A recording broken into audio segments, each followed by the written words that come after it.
Welcome to Kung Fu Minutes. In this program, we're going to begin presenting to you some simple self-defense techniques and methods applied against standard street attacks. It's our hope that this program encourages you, the viewer, to seek out qualified martial art instruction to further your self-defense needs. My name is Tyler Ray, and I'll be instructing you throughout this program. Assisting me is Mr. Dane Kroll. Thank you for your attention, and now let's begin.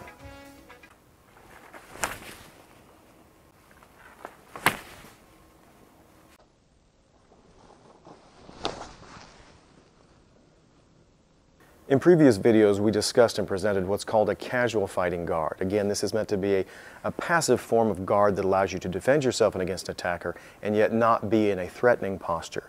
Ultimately, this posture takes advantage of the fact that both of your radial arteries are turned towards your body, assuming that the attacker will always carry an edged weapon. From here, when I turn my hands towards my body and take this casual guard posture, I turn and Mr. Kroll, as the attacker approaches me. As he does so, he attacks my shoulder. From here, we're going to look at what's called the hair styling elbow. Now again, I don't have hair, I can simply contour my bald head. But in the old Chinese systems, this was called lion comb's mane. And that the roar of the lion will be the scream of the attacker when struck with this technique. Again, it sounds menacing, and it can be, but ultimately it's a way to defend you. From here, I reach across and slap the attacking contact point. This is merely a reference so that I can then initiate this motion to style my hair. As I do so, it turns my ulnar and radial bone so that the elbow tip now faces Mr. Kroll.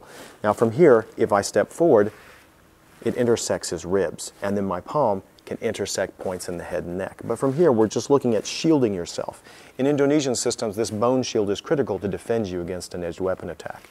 So again, as I approach Mr. Kroll and he reaches, I'm coming up to contour and style my hair. It allows my arm to track up and down this weapon-bearing arm to strike here at the ribs, covering my carotid plexus. From here, a number of other things can be deployed.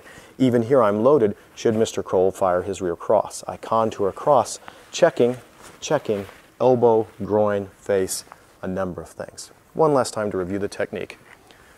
From here, as I converge with Mr. Kroll, I come up from here and style my hair and then make contact with the ribs with my elbow. In a very devastating technique that is semi-passive, let me demonstrate this very slowly. As Mr. Kroll comes forward and I'm in my casual guard from here, I step in deeply behind him, locking his rear leg, so that as my elbow is here, hitting him and pushing him onto his back leg, I can cover him from here. Hold on to my arm, Mr. Kroll. He's got a hold of me, and I can pull his leg out from underneath him to drop him on the ground. Thank you. Thank you for your attention. We hope that the information presented in this program is of benefit to your self-defense needs and encourages you to seek out qualified martial art instruction. On behalf of myself and Mr. Kroll, thank you again, and we look forward to seeing you in other programs.